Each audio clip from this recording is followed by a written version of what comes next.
Life happens. People hurt people, but it doesn't have to hold you back from your purpose. It's time to start repairing some bridges. Let's talk about it. Hey, welcome to the Purpose Project podcast. I am, as always, so excited that you're jumping on here with us. Thank you for taking the journey of chasing the purpose God's put on the inside of you and going after everything that He's placed there. We believe that God's got a great purpose on your life. And we created this podcast to be a coaching tool to really inspire and challenge and coach you to help you do some practical applications to help become all that God has for you in your life. My name is Brandon Goff. I get to be the host of this podcast and the pastor of Radiate Church in South Carolina. If you would like to help us expand our reach and help more people chase their purpose in their life, I'd love to ask you to like and review this podcast and share it. Share it on your socials, share it to friends, family, coworkers, whoever you think would benefit from it. We'd love to take the journey of chasing purpose with you and with them. We've been in this series of talks about building confidence in our lives, not arrogance, but confidence. Confidence in who we are, confidence in what God's gifted us to do, and that God's called us to a purpose, and walking in a holy confidence, if you want to call it that, in the sense of like, I know I'm good at this, I know I'm called to this, and I'm going to be confident in it. Arrogance is thinking you're better than everybody else. Confidence is just being good at what you're good at. It's being confident in what you're good at. And some of us deal with confidence issues, not because we don't believe in ourselves necessarily. Some of us deal with confidence issues simply because of something that's hurt us in the past. It's an area where hurt has continued to linger, pain has continued to linger, labels have continued to linger, and they're still there, and they're impeding the progress of purpose. And the wound has never healed. We've never gone through surgery, if you will, to allow the healing to take place. And it's keeping our confidence at bay. Life can just be painful sometimes. Can we just be honest about that today? Life can be painful sometimes. People hurt others. Circumstances and situations are unfair. Corporate decisions are unfair. And all of these things, knowingly or not, can create hurt. They can create pain. They can create open wounds.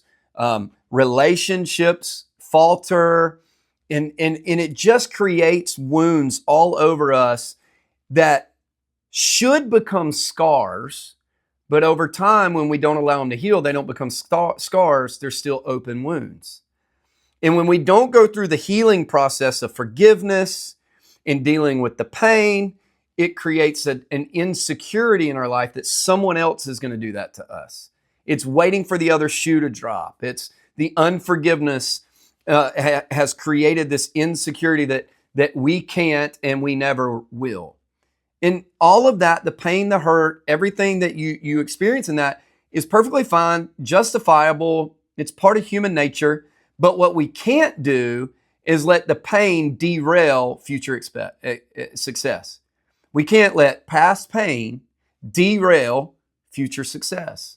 So I want to ask you this right at the beginning today. This is a heavy topic, and I understand that. But I want to ask you this question. What baggage are you carrying in your life that is weighing you down? Is it something that an ex-boyfriend, girlfriend, ex-husband, wife, an ex-friend did or said? Maybe it was something from your childhood that you experienced with your parents who were doing their best to raise you, or maybe not. Maybe a parent walked out on you and left you. Maybe it was getting fired from a job, or maybe a reaction from a friend that you thought you were closer to than that. Whatever the baggage is, whatever the pain is, whatever the wound is, whatever the hurt is, I want to promise you something. You don't have to hurt from it. You can heal from it. There is a lesson on the inside of your pain. There is a lesson from every experience that you're going to go through. You don't have to hurt from it. You can heal from it. Years ago, I was sitting in a leadership conference, and the speaker gets up, and he's a very well-known individual in the church world, and I won't say his name, not because he said anything wrong, just to spare the details. But I was sitting there, and he gets up, and he begins to speak, and he starts by starting the session talking about the pain of leadership. Now, if you've ever been in leadership in any way, shape, or form, it is a painful journey because you have to make decisions that others don't like. You're not the popular one in the room all the time. It doesn't matter what decision you make, people are going to dislike it. Leadership, I've heard it said like this: if you want to make people happy, don't go into leadership, go sell ice cream, right? Like, it's kind of just the pain of leadership. It's just part of it. And he made a statement about the effect of pain on individuals and on leaders. And he said this statement, and it has stuck with me since. This was probably 15 years ago, maybe longer. And he said this, he said, you can let the pain get on you, but you can't let it get in you. And here's what he was trying to say. It's okay to hurt. It's okay to feel the pain. It's okay to carry the weight of the situation for a moment, but you can't let it define you. You can't let it change your core and your character. You can let it get on you. You can feel it. You can go through it, all those things. But man, just don't let it get in you. And I'm afraid that there's a lot of people that want to chase purpose and accomplish great things and want to build confidence. But the reality is there's so much pain that's been undealt with, so much forgiveness that could be offered, so many wounds that are left open instead of healed, that it's created an insecurity in those areas of our life, and we've let it get in us, and now it's harming us. Some of us, and I say us, not you, us, need to go repair some bridges today. Need to go repair some bridges. Here's what I mean. We need to ask for forgiveness for some pain that we've caused. We need to go ask for forgiveness from pain that we've caused, wrongs that we've done. It's not just others that hurt us, but we're human too. We're going to hurt others sometimes. And sometimes all it takes is I'm sorry, I didn't mean it like that. I didn't mean to do that. Or if I did, I shouldn't have done that. And I ask for your forgiveness, even if it was on accident.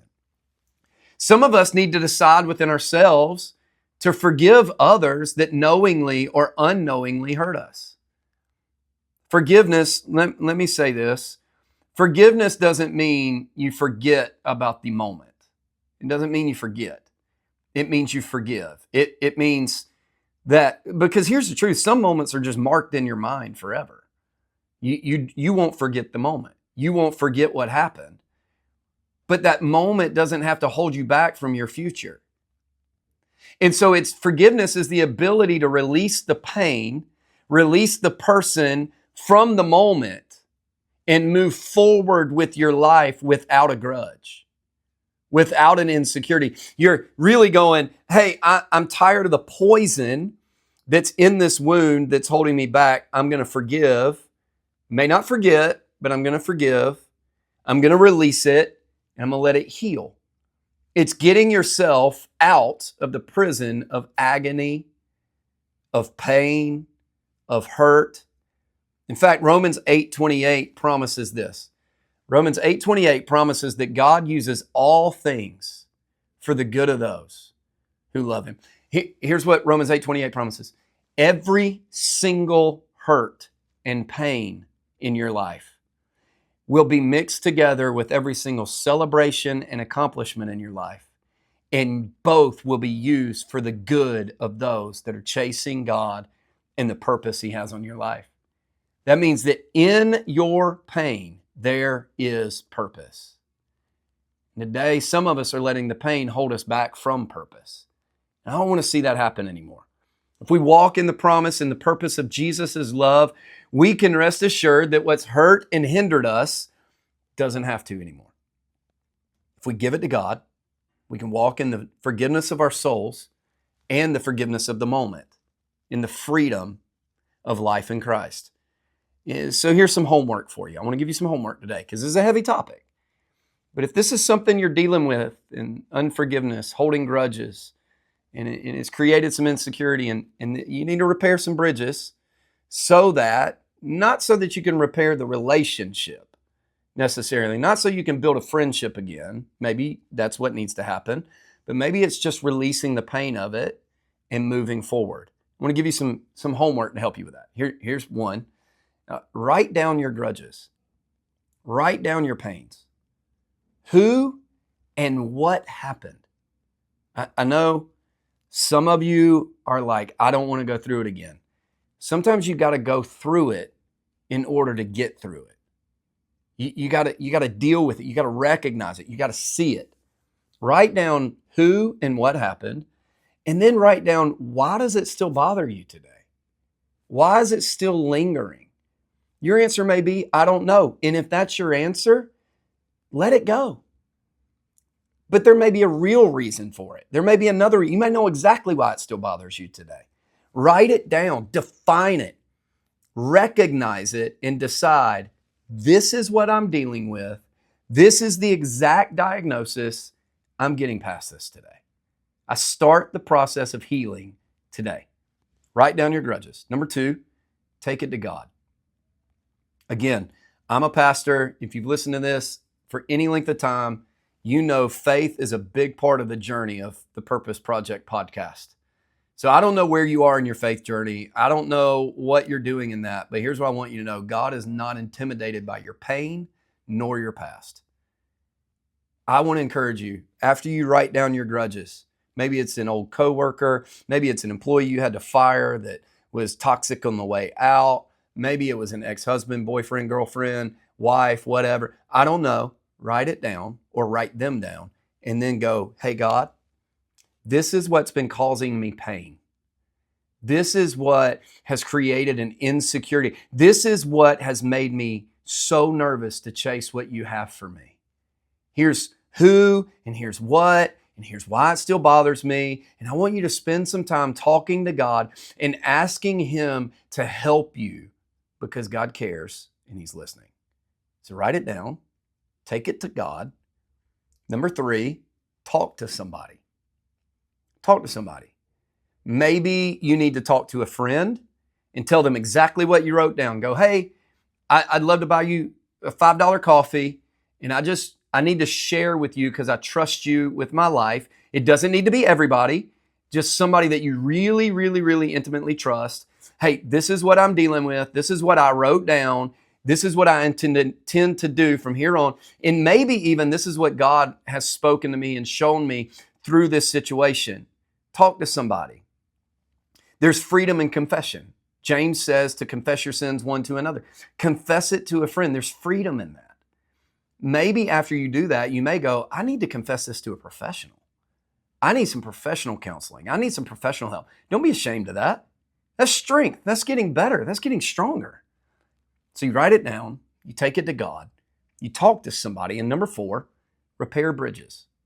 If the relationship can be repaired, repair it. It's okay. You got past, and everybody does. If the relationship can be repaired, if it wasn't a situation that absolutely tattered and destroyed the fact that you can have a relationship with one another, I encourage you to make the phone call. I encourage you to go talk it out with them. I'm convinced most of what people are carrying grudges about that are minor, most of what people are carrying grudges about can be fixed if we just have a conversation. Not on social media, face to face, have the conversation, offer forgiveness, or maybe you just need to ask for forgiveness. We can talk this out, repair the bridges. If you're in a place to where the relationship can't be repaired, you won't be friends again, there's no way to have a relationship with them, okay, that's fine too, but you repair the bridge by releasing the pain, releasing the hurt, begin the healing process. Don't get stuck in the hurt. It's a tough topic. I understand that. It builds confidence though. I know when you turn this on today, you may have been like, man, I didn't mean to get into my soul on the way to work this morning. I didn't mean for you to dig into my soul while I'm bench pressing 200 pounds today, whatever it is, right? Like I just feel like I need to dig a little bit and just go, hey, it's tough, but it's got to be talked about. Forgiveness releases what God's got on the inside, releases pain, releases struggle, and it builds confidence in your life. It's hard to be confident in yourself when you're walking around with open wounds from past hurts. Let God begin to heal that. Bring it to the surface and let God begin to heal it. Be intentional about going through healing every day, whether you can do it on your own or whether you need professional help. Be intentional about your healing. I believe that at the end of this podcast, one of the best things you can do is write it down and then talk to God and then talk to a friend and then make the phone calls and repair the bridges and watch the healing, watch the confidence in your life begin to build, because past hurt does not have to dictate your future success. Remember this today as we've had a hard conversation. You matter to God and you matter to so many others. You have a great purpose in your life. And you can and will change the world. Now, go out there and get after it. I'll see you next week.